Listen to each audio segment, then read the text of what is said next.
Dr. Elias Thorne, a man whose reputation preceded him through the bustling, gaslit streets of the 1870s city, was more than just a renowned surgeon.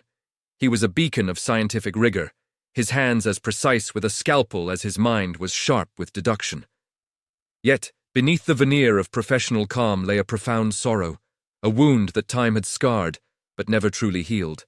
It was a personal tragedy, the memory of his beloved, lost to an insidious disease that had defied every medical advancement of their era. Her gentle face, etched with a quiet hope that dimmed too soon, remained the driving force behind his relentless pursuit of knowledge, a silent promise whispered to the heavens. Now, that unwavering determination had led him far from the familiar comforts of city life, deep into the sun-scorched expanse of the Arizona desert. This was no leisurely excursion. It was a solo expedition, a desperate quest for rare medicinal plants. He envisioned a groundbreaking new cure, a legacy born from his pain, destined to spare others the same agonizing loss. The vast, indifferent landscape stretched endlessly around him, a stark contrast to the verdant gardens of his memories. He rode for days, the relentless sun beating down, the sand shifting beneath his horse's hooves. Then, without warning, the sky turned a malevolent ochre. A violent sandstorm, a furious tempest of grit and wind, descended upon him with terrifying speed. The world dissolved into a blinding, suffocating chaos.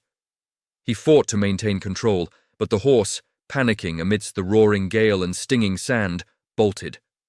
Elias was thrown, tumbling into the swirling abyss, his precious supplies scattering into the unforgiving dunes. When the storm finally abated, leaving an eerie silence in its wake, he found himself utterly alone, disoriented, and vulnerable.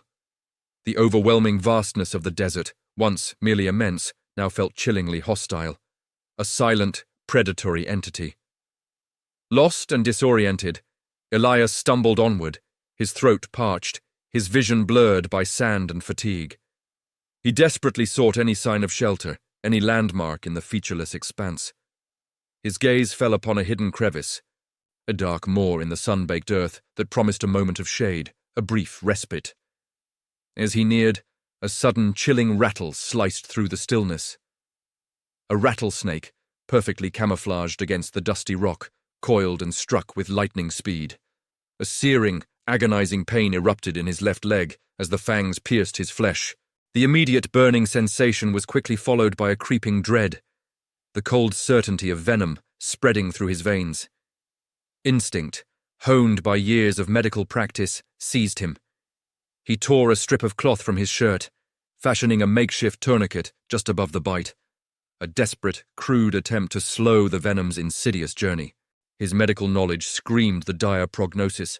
Without proper intervention, without antivenom, without sterile instruments, gangrene was inevitable, followed by a slow, agonizing death. A wave of chilling realization washed over him. His medical kit, with all its sterile instruments and life-saving antidotes, was gone, lost with his bolted horse. Just as despair threatened to consume him, his eyes caught a shimmering anomaly on the horizon, a distant, wavering image. Was it a mirage, a cruel trick of the desert heat, or a genuine glimmer of hope? It appeared to be a small oasis, a promise of water and shelter. The prospect, however fragile, reignited a spark within him. He forced his weary body forward, each step a testament to his will to survive. But as he struggled onward, the shimmering image seemed to shift, to dance, to mock his failing senses. He questioned his own sanity, the desert's treacherous nature, and whether this fragile hope was merely an illusion leading him to a more agonizing end. Before we continue, subscribe to the channel and tell us in the comments where you are watching from. The shimmering anomaly on the horizon, a beacon of desperate hope, solidified into a small, parched cluster of resilient desert flora as Elias Thorne dragged his wounded leg closer. It was not the lush, abundant haven his fevered mind had conjured, no verdant paradise overflowing with life-giving water. Instead, he found a meager collection of cacti, their spines bristling defiantly against the harsh sun, and a barely trickling spring, its muddy waters a far cry from the crystal-clear streams of his memory. Yet it was enough. Enough to quench the searing thirst, enough to moisten his cracked lips, enough to survive, for now. His leg, however, continued its agonizing protest. The makeshift tourniquet had slowed the venom's spread, but the bite area was a grotesque tableau of swelling and discoloration. The first insidious signs of necrosis already beginning to bloom like a malevolent desert flower. Despite the throbbing pain that pulsed through his veins and blurred the edges of his vision, Dr. Thorne's scientific mind, a relentless engine of observation and deduction, refused to yield. He meticulously surveyed his surroundings, his gaze sweeping over every rock, every bush, every patch of earth. He was searching not for familiar medical instruments, but for nature's cruel pharmacy, for the raw, untamed remedies he had once dismissed as folklore. His memory, usually a repository of precise anatomical diagrams and complex chemical formulas, now dredged up obscure desert lore, forgotten medical texts detailing indigenous remedies, and hushed tales of survival against impossible odds. His scientific training, usually reliant on sterile precision and controlled environments, was now forced to embrace the unconventional, to bend to the brutal exigencies of the wilderness. His eyes fell upon a specific species of cholla cactus, its segments adorned with robust, needle-like thorns, each one a potential suture, a crude but vital tool. Further scanning revealed a faint, persistent buzzing sound emanating from a rocky overhang. A wild beehive, teeming with activity, promised a source of honey, a substance he knew possessed remarkable antiseptic properties, a natural balm against infection. The bitter irony of his situation was not lost on him. A renowned surgeon, a man who had pioneered intricate procedures with the finest instruments known to man, was now reduced to using the most primitive tools, a testament to the desert's unforgiving power. The agonizing preparation began. With trembling hands, made clumsy by pain and the urgency of his task, he painstakingly cleansed the cactus thorns. He used the meager supply of clean water from the trickling spring, carefully wiping away dust and debris, hoping to sterilize them as best he could. The honey collection was a delicate dance with the buzzing insects, each sting a sharp reminder of his vulnerability, each drop of sticky sweetness a stark contrast to his bitter situation. His hands, usually so steady and precise in the operating theatre, now trembled with a mixture of pain, fatigue, and the immense pressure of self-preservation. Every movement was a struggle, every task a monumental effort. As he gathered these crude instruments of survival, a brief, vivid memory flickered across his mind's eye, his lost love, her face etched with that familiar, hopeful smile, her words echoing softly. "You will find a way, Elias." That memory, a potent elixir of love and loss, reignited a fierce resolve within him, pushing him past the agonizing pain and the encroaching despair. It was a promise he had made, not just to her, but to himself, to honor her memory through his relentless pursuit of healing. He looked down at his swollen, discolored leg, then at the crude cactus thorns and the wild honey, knowing with chilling certainty that one wrong move, one moment of faltering resolve, could mean amputation, or worse, a slow, agonizing death at the mercy of the desert. The wind, a dry, hot breath, seemed to whisper the weight of his impossible choice. With the crude tools laid out before him, Dr. Elias Thorne braced himself. The desert sun bore down, a relentless inquisitor observing his grim tableau. His leg, a mottled landscape of purple and black, demanded immediate brutal intervention. He found a flat, dark rock, heated it carefully over the sun-baked ground, and then, with a gasp that tore from his throat, pressed its searing surface against the edges of the snakebite wound.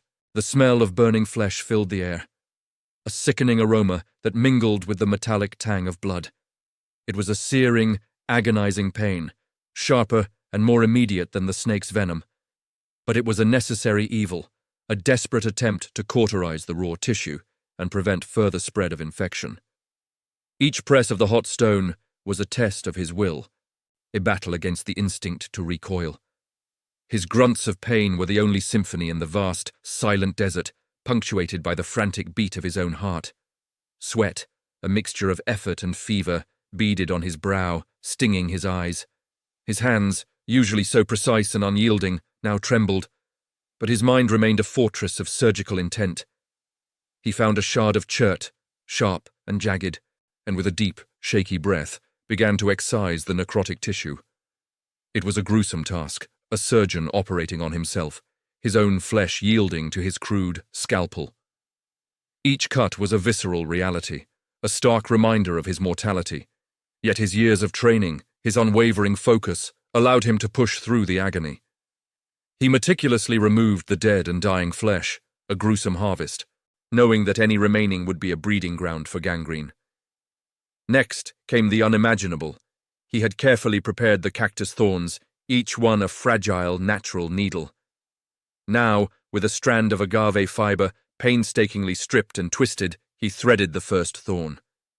His fingers, despite their trembling, performed the delicate task with an almost unconscious grace, a muscle memory of countless surgeries. The first stitch was a testament to his desperation and ingenuity, a tiny anchor against the encroaching darkness.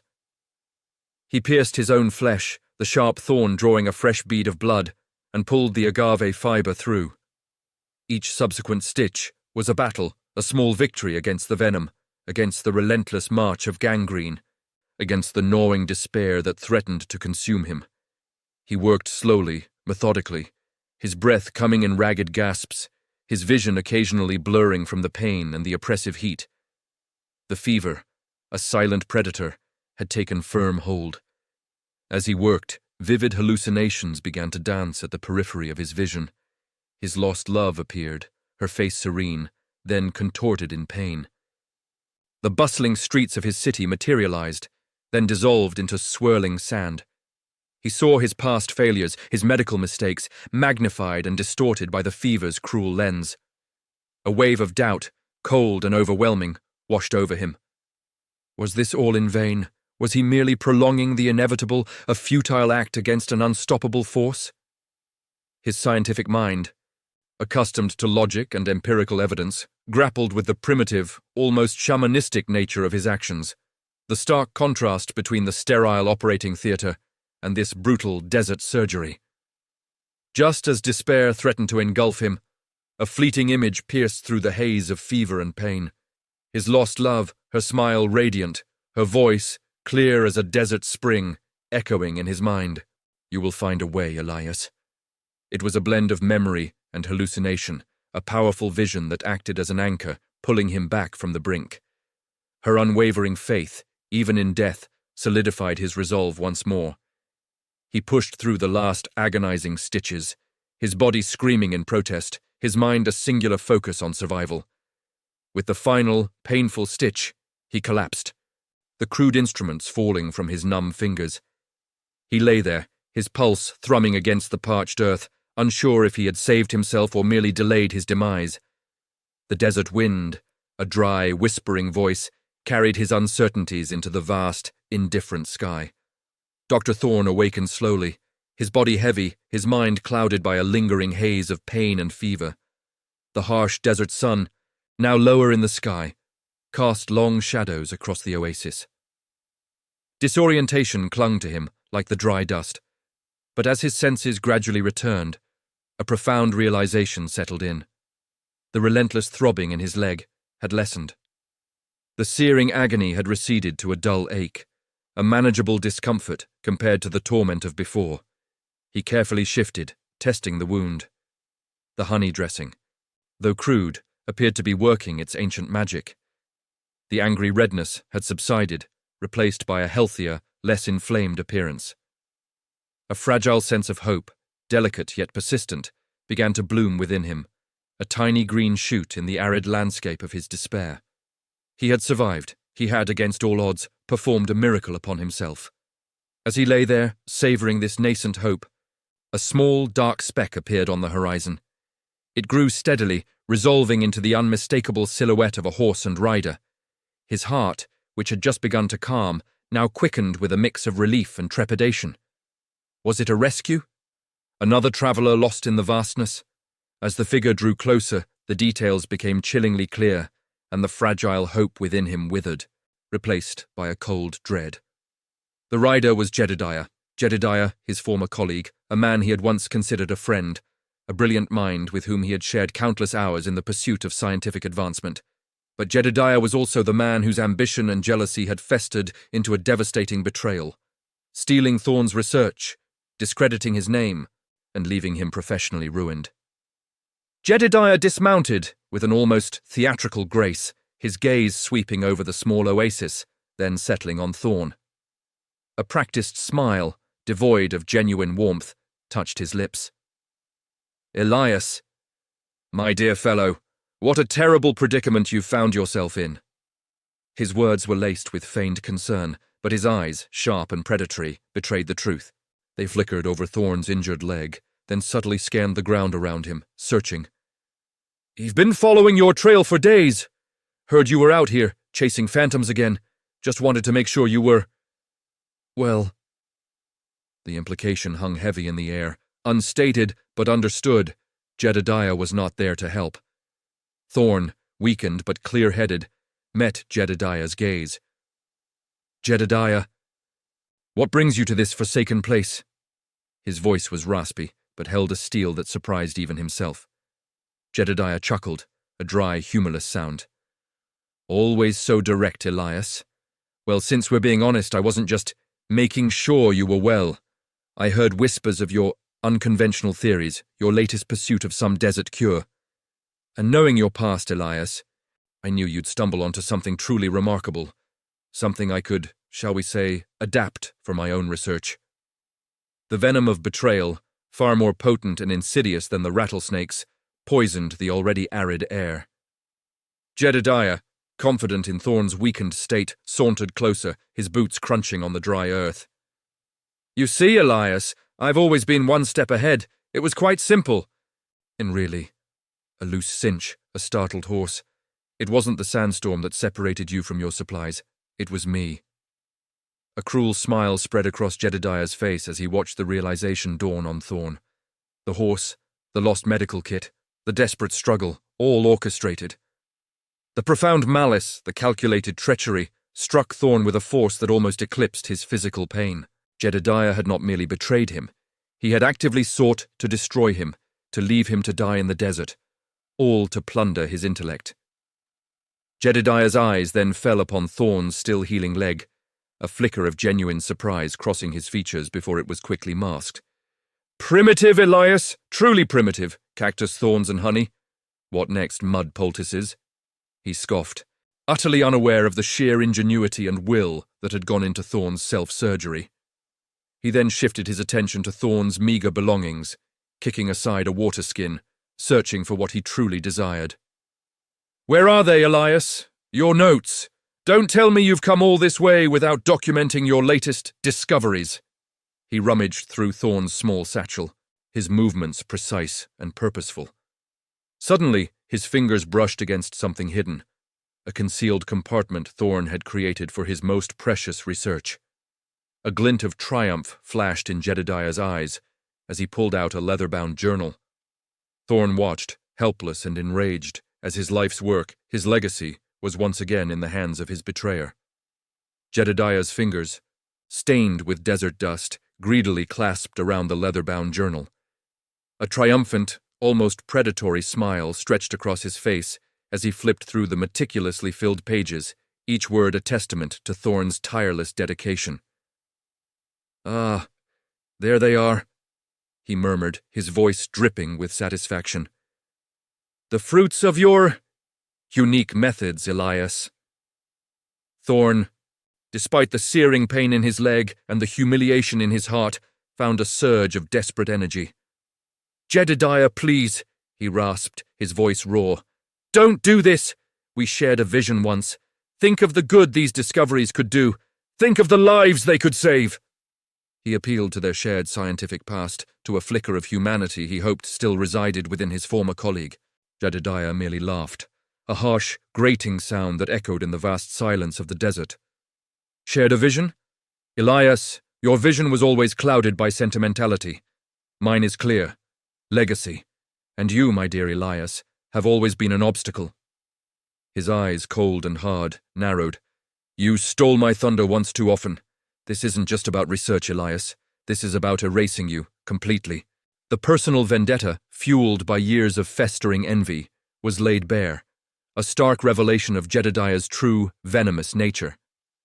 As Jedediah gloated, relishing his moment of triumph, a faint rustling sound broke the stillness. It was barely perceptible above the desert wind, but Thorn, his senses heightened by desperation, heard it. A small, reddish-brown form darted from behind a cluster of rocks, a desert fox drawn by the unusual commotion. Its bright, curious eyes fixed on the two men, its bushy tail twitching. Thorn's mind, usually focused on complex medical equations, now worked with primal speed. An idea, fragile but potent, sparked within him, a desperate gambit born of desert survival. With a sudden, unexpected burst of adrenaline, Thorn reached into his satchel, his fingers closing around the smooth, cool metal of a small locket. It was his most cherished possession, a miniature portrait of his lost love, a constant reminder of his purpose. He hurled it with surprising force towards the fox, aiming not to hit the creature, but to land just beyond it, creating a diversion. The locket, catching the sunlight, spun through the air. The fox, startled by the sudden movement and the glint of metal, yelped softly and darted forward, its path intersecting Jedediah's leg. Jedediah, completely caught off guard by the unexpected brush against his leg and the sudden movement of the animal, stumbled backward with a cry of surprise. His grip on the precious journal loosened, and the leather-bound notes, his ill-gotten prize, slipped from his grasp, scattering across the sandy ground. Thorn, despite the throbbing agony in his leg, moved with a speed he didn't know he possessed. He lunged, a desperate, guttural cry escaping his lips, scrambling to gather the scattered pages of his life's work. Jedediah, recovering from his shock, snarled and lunged as well, his eyes burning with fury. The oasis, moments ago a place of quiet despair, transformed into a brutal battleground. Two men, one driven by ambition and malice, the other by a fierce will to protect his legacy, grappled on the sun-baked earth. It was a struggle not just for pieces of paper, but for reputation, for justice, for the very truth of their intertwined lives. During the desperate, clumsy struggle, Jedediah's heavy boots scraped against a loose rock, dislodging it from its shallow bed.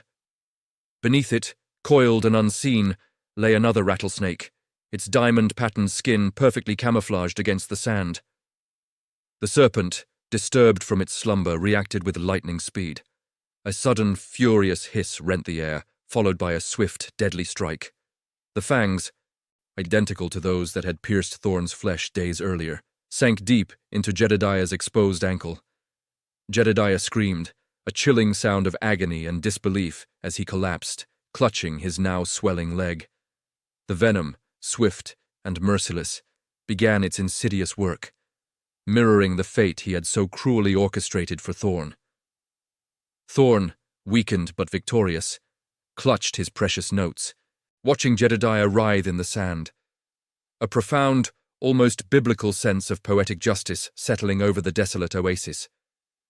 Jedediah's screams slowly faded into guttural moans, his body convulsing in the searing sand as the venom relentlessly ravaged his system.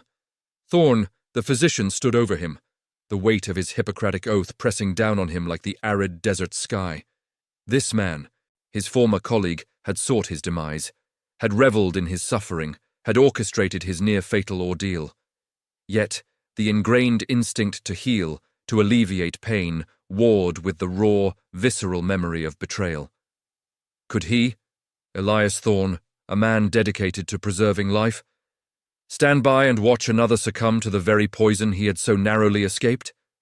The choice was agonizing, a crucible of his moral fortitude.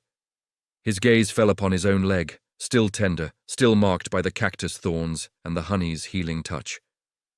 The memory of his self-surgery, the sheer will to survive, surged through him.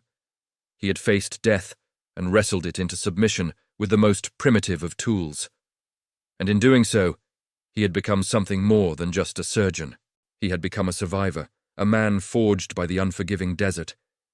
He remembered the small vial of anti-venom he had painstakingly extracted from the first snake, a testament to his ingenuity, a last-ditch effort for himself that had fortunately proven unnecessary. It was a potent, albeit unproven concoction, a sliver of hope in a hopeless situation.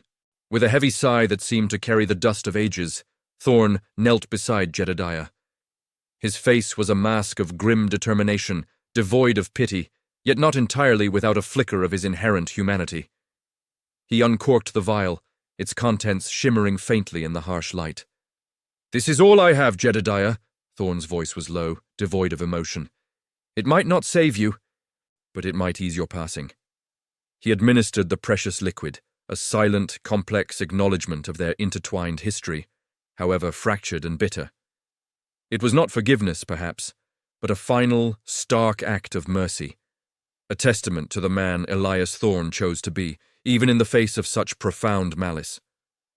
With his notes secured, his leg slowly mending, and the lingering echoes of Jedediah's demise fading with the desert wind, Thorn began his slow, arduous trek out of the Arizona wilderness. Each step was a testament to his resilience, a deliberate act of will. He carried not just his invaluable research, the culmination of years of dedication, but also a profound, hard-won understanding of nature's brutal power and humanity's unsettling complexities. The desert, once a tormentor, a vast, indifferent entity bent on his destruction, had become a harsh, unforgiving teacher, etching lessons of survival and self-reliance deep into his very soul. He eventually reached civilization, a weary, scarred figure whose tale of survival and self-surgery became a whispered legend among those who heard it. His new cure, refined and rigorously proven through painstaking research, revolutionized medicine, saving countless lives and fulfilling the lifelong dream that had driven him from the beginning. He dedicated his work not just to the advancement of science, but to the cherished memory of his lost love, whose image had spurred him through the darkest moments, and to the indomitable resilience of the human spirit. Years later, Dr. Elias Thorn, now a revered figure in the annals of medicine, would often gaze at the intricate scar winding its way up his leg. It was a constant, tangible reminder of the desert, of Jedediah's betrayal, of his own desperate battle for survival, and of the uncharted, often brutal paths that lead to true discovery. His legacy was not solely etched in the groundbreaking cures he developed, but equally in the unwavering spirit that allowed him to triumph over the most desolate of landscapes and the darkest of human intentions. He was forever changed, profoundly shaped by the cactus thorns and wild honey that, against all odds, had saved his very life.